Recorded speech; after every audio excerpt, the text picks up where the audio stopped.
له ومن يضلله فلا هادي له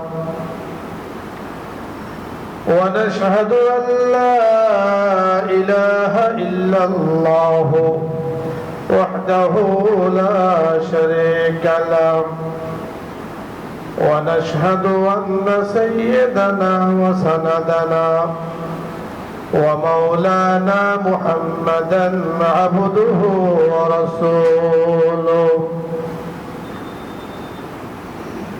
الذي أرسله بالحق بشيرا ونذيرا وداعيا إلى الله بإذنه وسراجا منيرا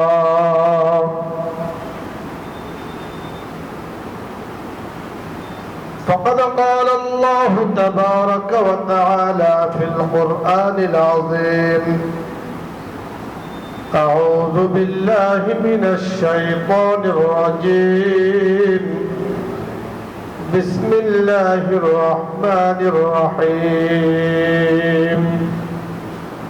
وذكر اسم ربه فصلى بل تؤثرون الحياة الدنيا والآخرة خير وأبقى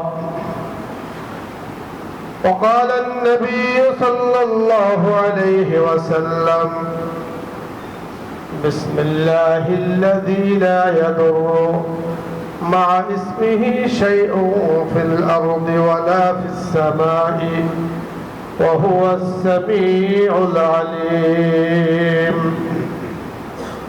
أو كما قال عليه الصلاة والسلام إن الله وملائكته يصلون على النبي يا أيها الذين آمنوا صلوا عليه وسلموا تسليما اللهم صل على محمد وعلى آل محمد كما صليت على إبراهيم وعلى آل إبراهيم إنك حميد مجيد اللهم بارك على محمد وعلى آل محمد كما باركت على إبراهيم وعلى آل إبراهيم إنك حميد مجيد بلغ العلا بكماله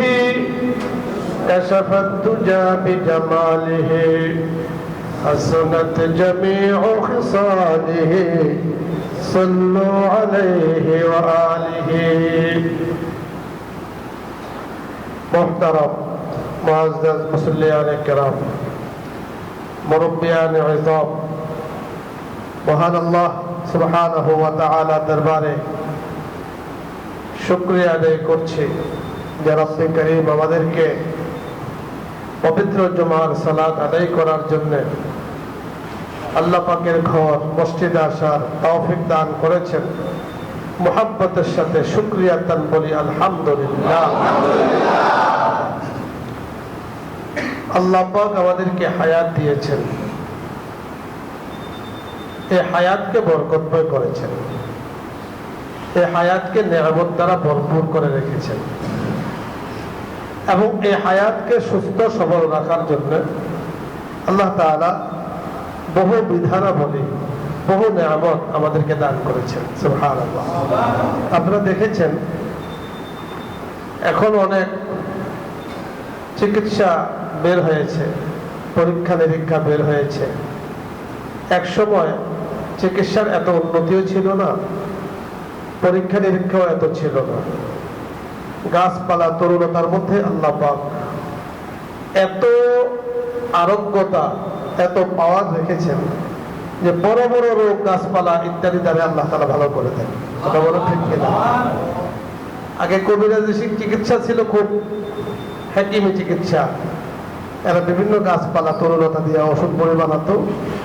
তো সেটা দিয়ে চিকিৎসা করতে দেখা যেত যে হালুয়া, বিভিন্ন ধরনের লতা পাতা ইত্যাদি দিয়ে চিকিৎসা করতো। বড় বড় রোগ ভালো হয়ে যেত, ক্যান্সারের মতো রোগ, যে রোগ সাধারণত আজ পর্যন্ত শোনা যায় না যে এর কোনো প্রতিষেধক বের হয়েছে, কোনো চিকিৎসা বের হয়েছে। কিন্তু গাছপালার মধ্যে আল্লাহ তাআলা এত নিয়ামত দিয়েছেন, এত পাওয়ার দিয়েছেন যে এগুলোতে আল্লাহ তাআলা মানুষকে সুস্থ রাখেন। তাহলে গাছপালা, তরুলতা ইত্যাদির মধ্যে যেমন আল্লাহ তাআলা আরোগ্যতা রেখেছেন, এর থেকে বড় নিয়ামত আল্লাহ পাক পবিত্র কোরআনে হাকিমের মধ্যে রেখেছেন। সুবহানাল্লাহ। আল্লাহ তাআলা পবিত্র কোরআনে হাকিমকে শিফাউল লিমা ফিস সুদূর, কোরআনকে আল্লাহ তাআলা নাযিল করেছেন মানুষের অন্তরের রোগকে দূর করার হাতিয়ার হিসাবে। মানুষের অন্তরে যদি কোনো রোগ হয়, তো এই রোগটা ভালো করার কোনো চিকিৎসা নেই, জাগতিক কোনো চিকিৎসা কিন্তু নাই। কোনো ওষুধ, জ্বর হলে প্যারাসিটামল খায়, গ্যাস্ট্রিক হলে অ্যান্টাসিড খায়, মাথা ব্যথা হলে ডিসপ্রিন খায়, ইত্যাদি ইত্যাদি বিভিন্ন ওষুধ বানিয়েছে। কিন্তু অন্তরাত্মার যদি রোগ হয়, এটাকে দূর করার কি ওষুধ? হার্টের রোগ আছে, হার্টের রোগের ওষুধ আছে, ডায়াবেটিস ইত্যাদির ওষুধ আছে, কিন্তু অন্তরের যদি রোগ হয়, এই রোগের ঔষধ একমাত্র মহাগ্রন্থ আল কোরআন।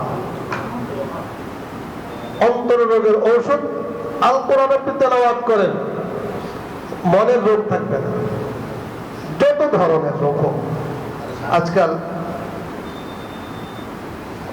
মনোবিজ্ঞানীরা বিভিন্ন কথাবার্তা বলে যে মানসিক রোগকে দূর করার জন্য এই ফর্মুলা তারা দিয়ে থাকে, অথচ মানসিক রোগ দূর করার একমাত্র মাধ্যম হলো আল কোরআন। আল্লাহ তাআলা পবিত্র কোরআন হাকিমে বলেন, আলা বিযিকরিল্লাহি তাতমাইন্নুল কুলুব। বান্দা, তোমার পেরেশানি আছে, পেরেশানির প্রকাশ তো চেহারার মধ্যে সেটা ভেসে ওঠে। আপনি যতই বলেন আমি ভালো আছি, কিন্তু চেহারা হলো মানুষের মনের আয়না। অন্তরটা যদি খুশি থাকে, তার ভাব চেহারার মধ্যে দেখা যায়। অন্তরে যদি সমস্যা থাকে, তার ভাবও চেহারার মধ্যে দেখা যায়। কথা বলেন ঠিক কিনা? তাহলে মনের রোগ দূর করার কি ঔষধ? আল্লাহ পাক কোরআনে হাকিমে বলেন, বিযিকরিল্লাহি তাতমাইন্নুল কুলুব। বান্দা, তোমার মানসিক পেরেশানি আছে, শারীরিক পেরেশানি আছে, আত্মিক পেরেশানি আছে, সকল পেরেশানির একমাত্র ঔষধ হলো আল্লাহ পাকের জিকির। লা ইলাহা ইল্লাল্লাহ, লা ইলাহা ইল্লাল্লাহ, লা ইলাহা ইল্লাল্লাহ, লা ইলাহা ইল্লাল্লাহ, লা ইলাহা ইল্লাল্লাহ, লা ইলাহা ইল্লাল্লাহ, মুহাম্মাদুর রাসূলুল্লাহ সাল্লাল্লাহু আলাইহি ওয়াসাল্লাম। কথার কথা, আমাদের এই এলাকা ব্যবসায়ী এলাকা, এক একজন এক এক ব্যবসা করি, কেউ কেউ চাকরিও করি। তারা ব্যবসার মধ্যে বেচা কিনা আজকে কম।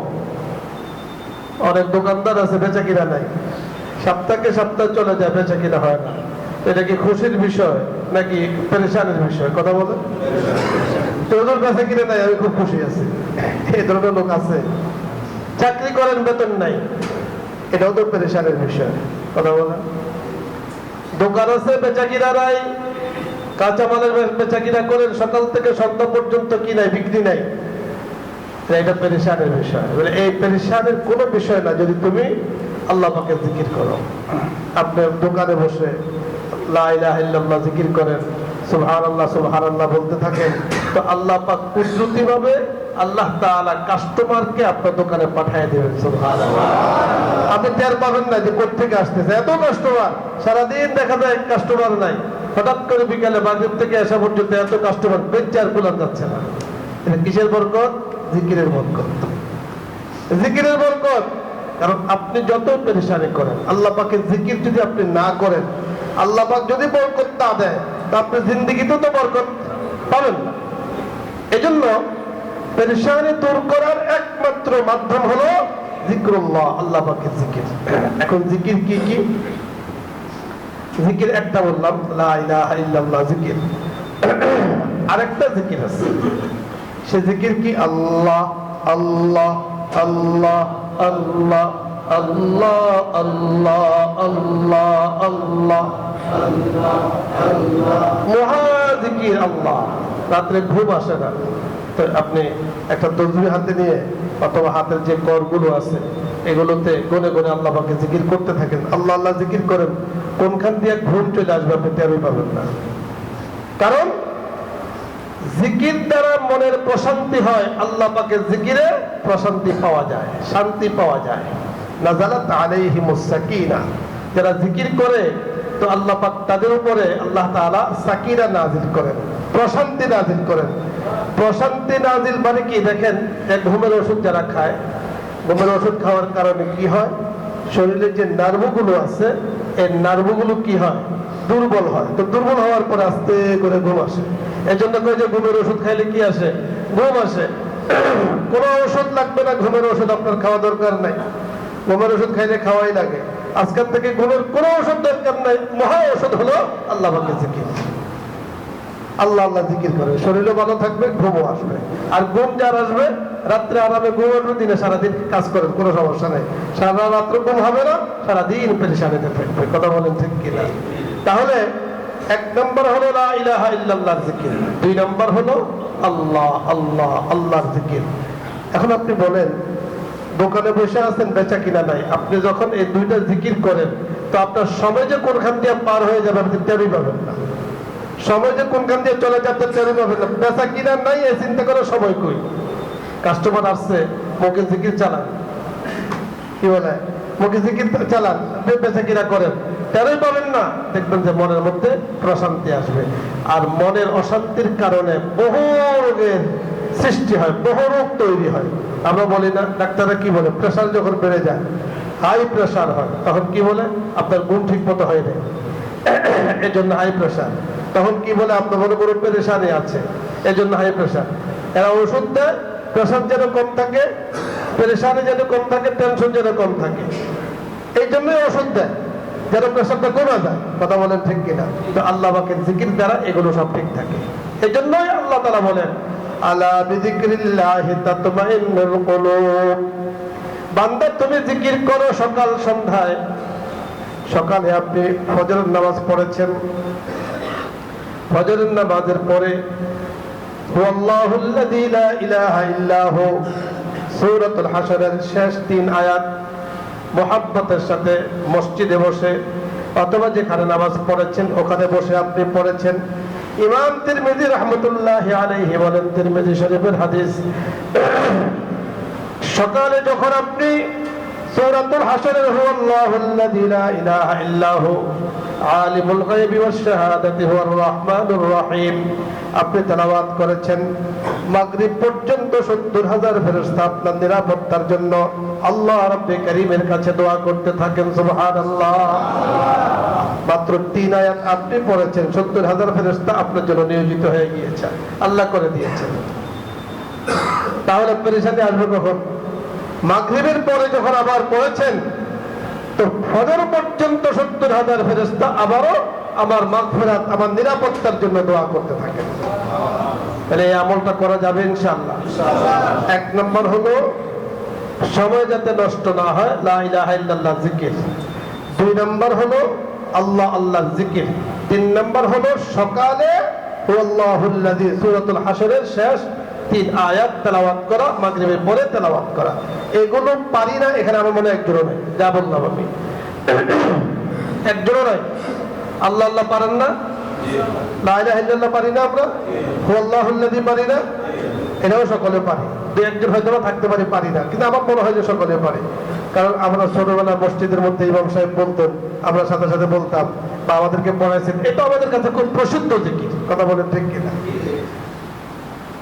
আরেকটা দোয়া রাসূল আকরাম সাল্লাল্লাহু আলাইহি ওয়াসাল্লাম আমাদেরকে শিখিয়ে দিয়েছেন।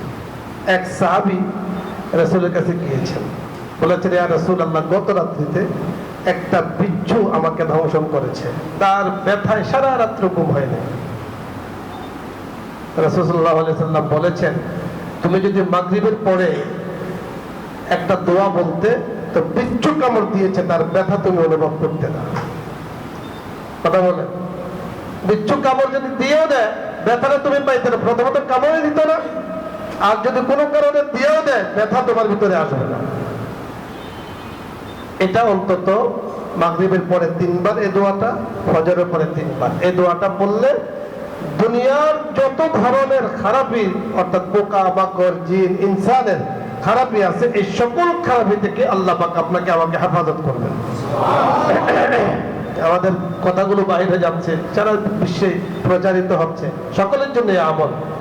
রাসূল বলেন, তুমি যদি বলতে বিসমিল্লাহিল্লাযী লা ইয়াদুররু মা ইসমিহি শাইউন ফিল আরদি ওয়ালা ফিস সামাই ওয়া হুয়াস সামিউল আলীম, তুমি যদি এই দোয়াটি মাগরিবের পরে 3 বার, ফজরের পরে 3 বার পড়ো, দুনিয়ার কোনো বস্তু তোমার অন্তত ক্ষতি করতে পারবে না।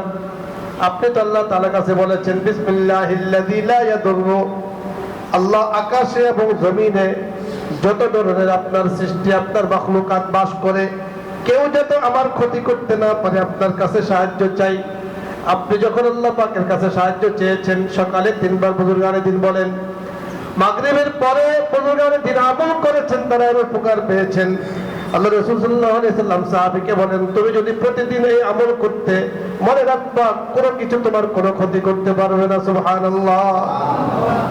4 নম্বর হলো এই দোয়ার আমল করা যাবে।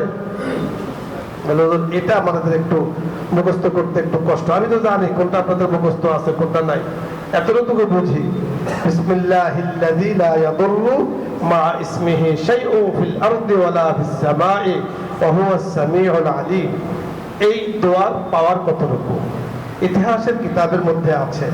হযরত খালিদ বিন ওয়ালিদ রাদিয়াল্লাহু তাআলা আনহু, ওনাকে আল্লাহ পাক উপাধি দিয়েছেন সাইফুম মিন সুয়ুফিল্লাহ, আল্লাহ পাকের তলোয়ার। খালিদ বিন ওয়ালিদ অনেক সাহসী একজন সাহাবী ছিলেন, আল্লাহ তাআলার পছন্দনীয় একজন সাহাবী ছিলেন। উনি যখন ইসলামের ধর্ম গ্রহণ করেন নাই, কাফেরদের মধ্যে ওনার পাওয়ার মশহুর ছিল, ওনার শক্তি, ওনার টেকনিক প্রসিদ্ধ ছিল। খালিদ বিন ওয়ালিদ রাদিয়াল্লাহু তাআলা আনহু কত সাহসী সাহাবী। রোমীয়দের বিরুদ্ধে মুসলমানদের যুদ্ধ চলছে, মুসলমানরা মাত্র 3000, রোমীয়রা হলো 3 লক্ষ, কাফের হলো 3 লক্ষ, মুসলমান হলো মাত্র 3000।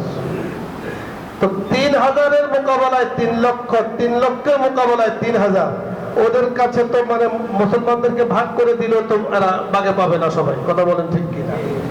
যদি ফসলগুলো ভাগ করে দেয় তাও ওদের একটা করে বাগে পড়বে না কাফেরদের, এত বেশি কাফেরদের সংখ্যা, মুসলমান মাত্র 3। জিহাদ যুদ্ধ শুরু হয়েছে, একদিন যুদ্ধ চলছে না, মুসলমানদেরকে 3000-কে মানে কোনোভাবেই পরাজিত করা যাচ্ছে না।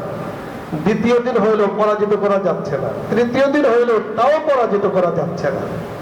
রোমীয় সম্রাটকে তাদের এক সোলজারে, সেনাবাহিনীর প্রধান পরামর্শ দিল যে এই যে জাতি 3 লক্ষ আর 3000, এদের মধ্যে এমন একজন ব্যক্তি আছে, যতক্ষণ পর্যন্ত ওই লোকটা এদের মধ্যে থাকবে ততক্ষণ পর্যন্ত জমিনের কোন মাখলুক তাদেরকে পরাজিত করতে পারবে না। ইনি হলেন কে? ইনি হলেন সাইফুম মিন সুয়ুফিল্লাহ, খালিদ বিন ওয়ালিদ রাদিয়াল্লাহু তাআলা আনহু। কেন? যে উনি হলেন আল্লাহর তলোয়ার। আল্লাহর তলোয়ার যেখানে আছে সেখানে এদেরকে কেউ পরাজিত করতে পারে না। রোমীয় সম্রাট বলল, তাহলে কি করা যায়? পরাজিত তো করতে হবে, 3 লক্ষ তোমরা পাচ্ছ না, কি করা যায়? বলে একটা টেকনিক করা যায়, পরামর্শ দিলেন। মনে রাখবেন, ইহুদি এবং নাসারা মুসলমানদের শত্রু যারা আছে, এরা কখনো মুসলমানদের সাথে সম্মুখ যুদ্ধে না কথা দিয়া পারে না হাতিয়ার দিয়া পারে, কোনোভাবে পারে না। তখন কি করে? কূট কৌশল শুরু করে, দুষ্টামি শুরু করে, মুনাফিকি শুরু করে, পেছনে ষড়যন্ত্র শুরু করে। এর একদম দুনিয়ার ইতিহাস থেকে নিয়ে আজ পর্যন্ত, কিয়ামত পর্যন্ত এটাই চলবে। সম্মুখ যুদ্ধে মুসলমানদের সাথে পারবে না। আপনারা যে যারা আছেন মনে রাখবেন, আমলে দুর্বল আছে, কিন্তু কালিমার শক্তি এমন বেশি, আল্লাহ পাক কুদরতি ভাবে আপনাকে শক্তি দিবেন, আপনি টেরই পাবেন না, এত শক্তি আল্লাহ পাক আপনাকে দিয়ে। কথা বলেন ঠিক কিনা? খালিদ বিন ওয়ালিদ রাদিয়াল্লাহু তাআলা আনহু মুসলমানদের মাঝে আছেন, রোমীয় সম্রাট পরামর্শ পাইল। কি পরামর্শ পাইল? যে ওই যে লোকটা যার নাম খালেদ, ওই লোকটাকে দাওয়াত দিয়ে আপনার কাছে নিয়ে আসেন। আর এরা খুব সাহসী জাতি, এদেরকে যে কোনোভাবে আনা যায় না। একটা প্রলোভন, এমন একটা কথা বলতে হবে যেই কথা বললে কোনো চিন্তা করবে না, ওই কথা শোনা মাত্রই চলে আসবে। রোমীয় সম্রাট বলে, কি কথা বলেন? একটা কথা যদি আপনি তাদের কাছে পৌঁছাই দিতে পারেন, বিশেষ করে খালেদের কাছে, এই কথাটা যদি পৌঁছাই দিতে পারেন যে খালেদ যদি রোমীয় সম্রাটের কাছে যায়, রোমীয় সম্রাট নিজেও মুসলমান হবে, সাথে সাথে ওনার বাহিনী যারা আছে সবাই মুসলমান হয়ে যাবে। এই কথা বলতে দেরি, তার আসতে দেরি হবে না। সুবহানাল্লাহ। চিন্তা করেন, দুনিয়াবি কোন লোক ওনাকে কি করতে পারবে না, দুর্বল করতে পারবে না। টাকা পয়সা, স্বর্ণ অলংকার কিচ্ছু পারবে না। একটা মাত্র পারবে, যদি আপনি ইসলাম গ্রহণ করার কথা ওনার কাছে পৌঁছায় দেন। কানবাড়া বলতেছে, অসুবিধা কি বলো? আসলে কি এটা বললে কি ইসলাম মুসলমান হবো নাকি? তাকে আসো, আসতে দাও, আসতে তো শেষ করে দেওয়া হবে, একে শেষ করতে হবে। প্রস্তাব পাঠিয়েছে ওনার কাছে। উনি বাহনের উপরে ছিলেন। মুসলমানদের সেনাপতি তখন ছিলেন হযরতে উবাদা ইবনে জাররাহ রাদিয়াল্লাহু তাআলা আনহু, সেনাপতি আরেকজন। তো খালিদ বিন ওয়ালিদের কাছে ওরা এসে বলতেছে, আপনাদের মধ্যে খালিদ কে? তো উনি বলতেছে, ওই যে ওই লোকটা যে বাহনের উপর আছে, উনি করে আপনাকে আমাদের কি বলে সম্রাটের দাওয়াত পাঠিয়েছেন, আপনি গেলে উনি ইসলাম গ্রহণ করবেন। খালিদ বিন ওয়ালিদ রাদিয়াল্লাহু তাআলা আনহু বলতেছেন, মারহাবা, আমি গেলে যদি ইসলাম গ্রহণ করে তো আমার যাইতে সমস্যা নেই, কোনো ভয় আছে? কথা বলেন না। 3 দিন যুদ্ধ হইল, এরা আসছে মুসলমানদেরকে শেষ করার জন্য, আর এখানে এদের থেকে প্রস্তাব দিচ্ছে, ওই জায়গায় যদি আপনি হন, আমি হইতাম, আমাদের কি অবস্থা হইতো? কথা বলেন ঠিক কিনা? আমাদের অবস্থা খারাপ হয়ে যেত না? কি কয়, আমার একা যাইতে বলছে, মানে খারাপ, এবার দৃষ্টি আমার দিকে বুঝতে মনে হয়। উনি বলেন, ঠিক আছে, আমি যাব। সেনাপতি, মুসলমানদের সেনাপতি বললেন, আপনি যাবেন না। কেন যাবো না? আমি ষড়যন্ত্রের গ্রাম পাচ্ছি। ওনাকে বলে নাই ষড়যন্ত্র কথা, ষড়যন্ত্র গন্ধ পাইতেছি। কি ষড়যন্ত্র? ষড়যন্ত্র হলো এই, সেনাপতি হলাম আমি, প্রস্তাব যদি দিতে হয় দিবে কার কাছে? আমার কাছে। আমাকে বাদ দিয়ে আপনার কাছে প্রস্তাব দেওয়া, বোঝা গেল এখানে সমস্যা আছে, দুষ্টামি আছে। আল্লাহু আকবার। খালিদ বিন ওয়ালিদ বলতেছেন, যতই তাদের কৌশল থাকুক, চিন্তা থাকুক, যেহেতু সে ইসলাম ধর্ম গ্রহণ করার প্রস্তাব দিয়েছে, আপনি অনুমতি দেন, আমি তার কাছে যাব, ইসলামের দাওয়াত দিব। প্রয়োজনে যদি জীবন চলে যায়, জীবন চলে যান, আমার জীবনের মোকাবেলায় তো একজন ব্যক্তি মুসলমান হয়ে গেল। সুবহানাল্লাহ। খালিদ বিন ওয়ালিদ রাদিয়াল্লাহু তাআলা আনহু রওনা হয়ে গেছেন। সেনাপতিকে থামেন, একা যাবেন না, আরো কয়েকজনকে লইয়া যান। 59 জনকে ওনাকে দিয়েছেন, 60 জন। ওনারা গিয়েছেন, গিয়া দেখে যে সর্বনাশ, এলাহি কারবার। বিশাল ওনাকে স্বাগতম জানানোর জন্য দুই পাশে সৈন্যবাহিনী, প্রত্যেকের হাতে তলোয়ার, মাঝখানে গেট বানাইছে, সেটাও তলোয়ার দিয়া গেট বানাইছে। প্ল্যান প্রোগ্রাম অন্যরকম ছিল আর কি, যখন মুক্তি নেবে তখন তলোয়ার দিয়া শেষ করে দিবে। খালিদ বিন ওয়ালিদ রাদিয়াল্লাহু তাআলা আনহু গেটের অপর পাশে দাঁড়াইয়া বলতেছে, তলোয়ার নামাও। এগোতে বলতেছে, এগো জায়গাতে আইসা তলোয়ার নামাও। ঘাড় নিচু করে, কপাল নিচু করে, আমি এখানে ঢুকতে পারবো না, আমরা ঢুকবো না। তখন সম্রাট তো চেয়ারে বসা, স্বর্ণের চেয়ারে বসা, দেখতেছে।